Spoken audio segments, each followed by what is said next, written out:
Salut à tous, aujourd'hui revue du Cthulhu Tube mode V2, c'est parti.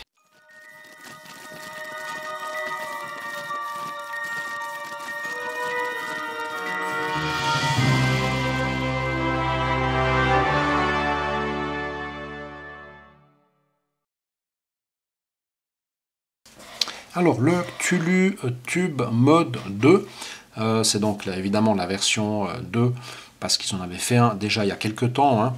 Je le montrerai du reste un peu pour faire des petites comparaisons dans cette revue. Vous allez voir que c'est un tube qui est passablement différent de la version 1 sur plusieurs aspects, dont un qui me plaît beaucoup.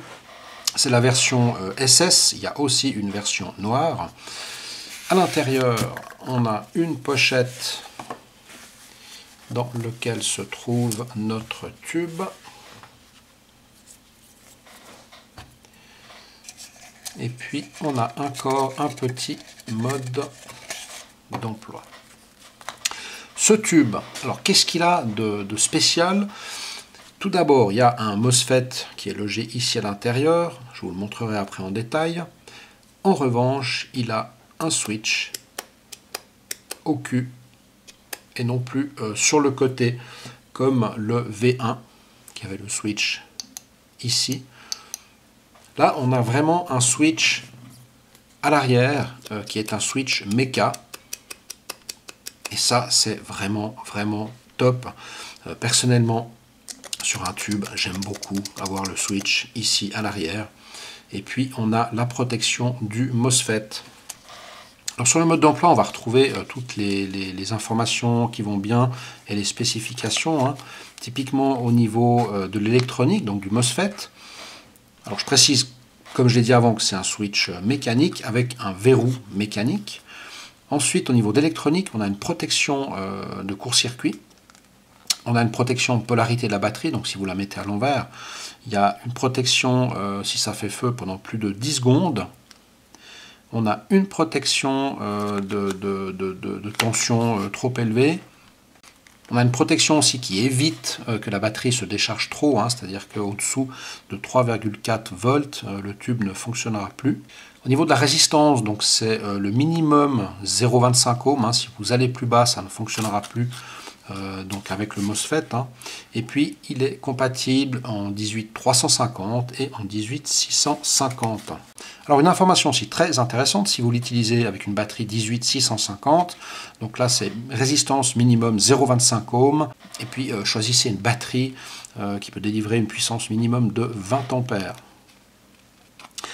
En revanche, si vous utilisez une batterie 18350, donc choisissez une batterie minimum 10 ampères, et puis là, vous ne pourrez pas descendre en dessous de 0,5 ohms. C'est du standard, mais voilà, il faut le savoir, donc c'est bien qu'il l'ait mis là-dessus. Quelques informations pour la LED, hein, parce qu'il y a une LED ici hein, qui va s'allumer. Typiquement, ça va clignoter lorsqu'il est en court-circuit, ou que donc la résistance est inférieure à 0,25 ohms. Et puis, si la batterie n'a plus assez de tension, est trop déchargée, eh bien, il va clignoter aussi. Et quand la LED s'allume simplement en vert quand on fait feu, c'est que le tube fonctionne normalement. On a aussi la version en français. Alors, au niveau du tube, on a la partie supérieure donc, qui contient le MOSFET, avec ici le pin positif. On va voir en détail. Les deux parties du tube qu'on va pouvoir utiliser ensemble pour du 18650 ou bien seul pour un 18350 et puis la partie switch.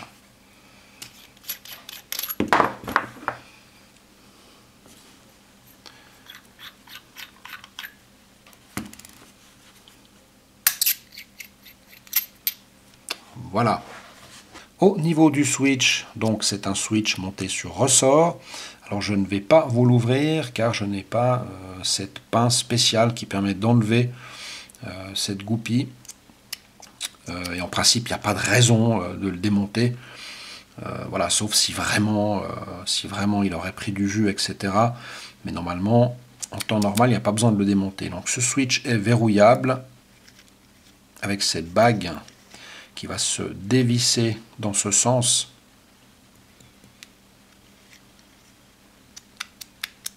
Voilà. Avec un isolateur en pomme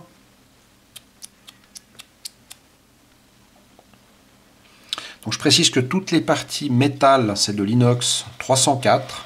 Et puis sur chacun des raccords, on va aussi trouver un isolateur en pomme. Alors c'est une protection évidemment supplémentaire.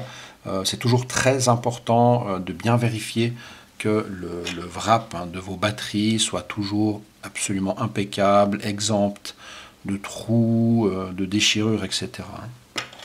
Alors sur la partie MOSFET, donc ils ont mis cette petite pièce un peu molle qui est juste collée au fond pour protéger un tout petit peu l'électronique. Alors on peut l'enlever puisqu'on va pouvoir démonter le MOSFET. Si jamais il y avait un problème avec l'électronique, on peut changer le circuit MOSFET.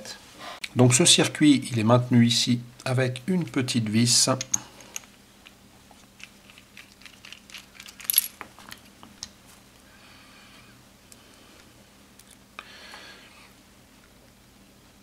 Voilà, donc la partie avec les circuits et puis le connecteur batterie. Et de l'autre côté, on a notre pin positif.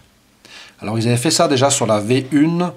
Ils avaient fait le choix d'utiliser donc cette petite languette en métal, mais au début il n'y avait pas cette petite gomme dessous, ce qui fait que quand on avait des atos avec des pins très longs, ça finissait par garder appuyé en fait cette petite languette, et après quand on revenait avec un ato qui avait un pin positif plus court, eh bien ça faisait plus le contact. Donc du coup ils ont mis cette petite pastille en silicone qui permet de toujours maintenir. Alors ça fait un effet ressort. C'est évidemment pas aussi propre qu'un pin à ressort. Mais enfin voilà, c'est une question de coût. Ça fait le taf. Et ça coûte moins cher que de mettre un système à ressort là au milieu. Et puis on a potentiellement aussi un meilleur contact. Après, ça dépend tout, le matériau du ressort, etc. Wally Walou. Alors je précise que c'est un tube en 24 mm. Et puis comme là il est légèrement arrondi, ça va très bien aller avec du 24, ça va encore assez bien avec du 23, et puis en 22, ce sera pas flush, bien que ici on a ce petit arrondi qui aide plus ou moins à faire un petit peu flush. Enfin voilà, sachez qu'il est en 24. On a une hauteur de 86 mm lorsqu'on est en 18-650 et une hauteur de 56 mm en 350. Donc pour un montage en 18-350, on va mettre un des deux seuls raccords, peu importe lequel, ils ont la même longueur. Le positif au fond, on va venir visser notre switch. Et puis là, si on continue à visser, on va le verrouiller. Là, il est déverrouillé et on va voir la petite LED s'allumer. Voilà, donc un exemple avec un ato en 22, donc évidemment, il y a 2 mm de différence. En plus, c'est pas la même couleur, je vous l'accorde. Là, on a un ato en 23. Ça passe plutôt bien, ça passe même très bien. Donc je vous le rappelle, un montage en 18-350, donc petit montage sympathique. Donc là, je ne sais pas si vous aviez vu avant, mais en 18-350, j'avais un tout petit écart. C'est parce que quand j'ai remonté le MOSFET, je ne l'avais pas bien posé au fond en remettant la vis. Donc faites juste bien attention si vous démontez le MOSFET, quand vous le remontez, de bien vous assurer qu'il est bien posé au fond. Sinon, vous le verrez, vous aurez un petit gap ici qui n'a pas lieu d'être. Voilà. Au niveau du poids, alors c'est un tube qui est assez master. On a vraiment du bon matériau, assez épais. Donc on est à 130 grammes hors batterie, donc environ 180 grammes avec une batterie en 18-650.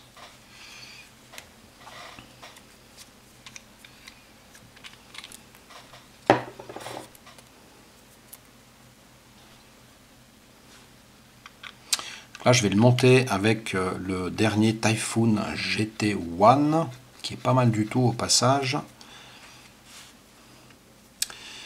Pour une bonne vape MTL. Donc là, voilà, on a un setup. C'est assez flush, vous voyez, 23-24, la différence, elle est pas énorme. Et puis comme c'est un petit peu arrondi, c'est pas choquant.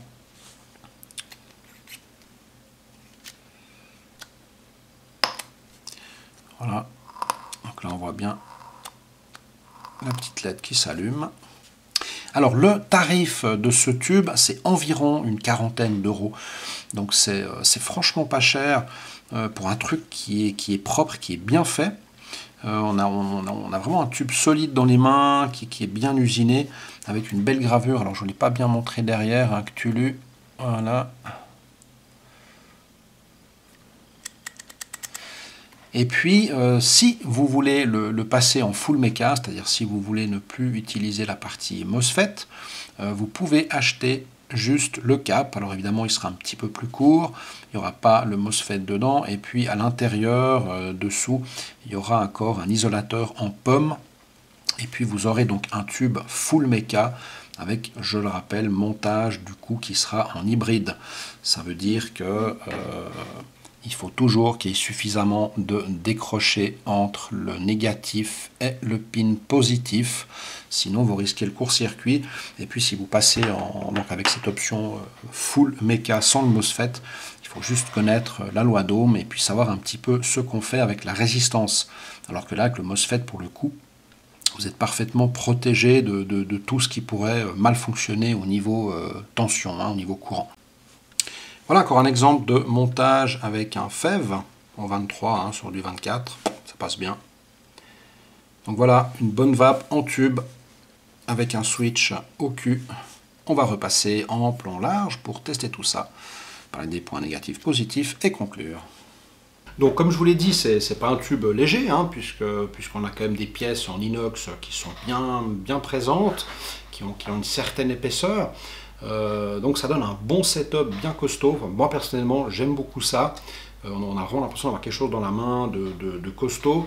Et puis voilà, c'est un tube MOSFET mais avec un switch full mecha. Un bon switch qui fonctionne bien pour le coup.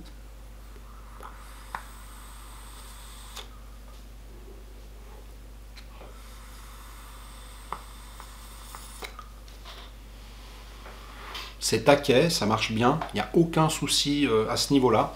Et puis je vous le rappelle, en tournant donc cette petite bague dans ce sens, on va venir pouvoir verrouiller mécaniquement notre switch. Donc dès qu'on le met dans la poche, il est safe, donc ça c'est cool. Donc c'est vraiment l'histoire d'un demi-tour, hein. Alors pour les points, je vais commencer par les points négatifs. Il n'y a pas vraiment de gros points négatifs. C'est des petits points que j'ai notés, il y en a deux. Le premier, c'est, vous l'avez vu sur le switch, c'est délicat de le démonter. J'aurais préféré un truc vissé, c'est plus simple que là, il y a cette goupille où il faut cette petite pince avec deux petits trous de la bonne taille pour venir écarter la goupille, pour la chasser.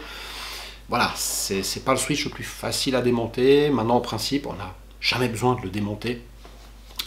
C'est de l'inox. Voilà, il n'y a pas de métal tel que de l'argent ou du cuivre ou du laiton qui corrode ou qui risque de faire un peu d'oxydation. Donc en principe, on ne va pas devoir démonter ce switch. Quoi qu'il en soit, on peut le faire, mais avec l'outil adéquat. Le deuxième petit point, le pin positif donc à l'intérieur. Personnellement, j'aurais préféré un pin monté sur ressort. Ceci dit, ça fait très bien le taf. Voilà, peut-être qu'à long terme, et voilà. Mais encore, il y a cette petite pastille en silicone qui est suffisamment rigide, qui donne un petit peu de ressort. Voilà, ça ne me dérange pas plus que ça. Et puis encore une fois, si on le met en relation avec le prix, voilà. C'est pas vraiment un gros point négatif. Alors, les plus, très bonne qualité des matériaux, d'assemblage. Le switch fonctionne très bien. On a de l'inox 304, enfin voilà, c'est très propre.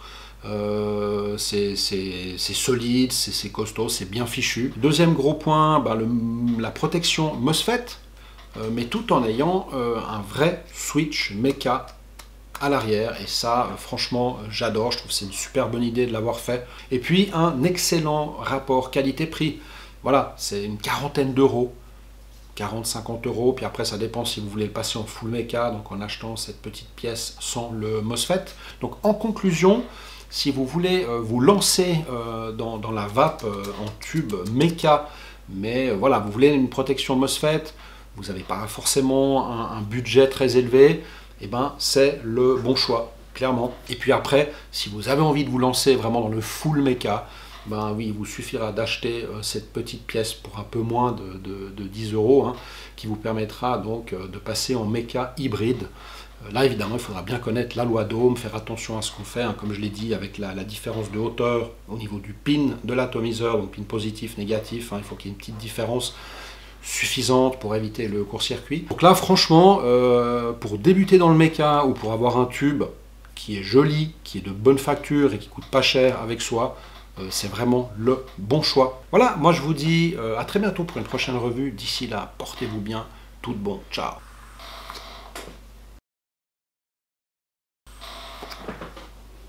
Raté, on recommence.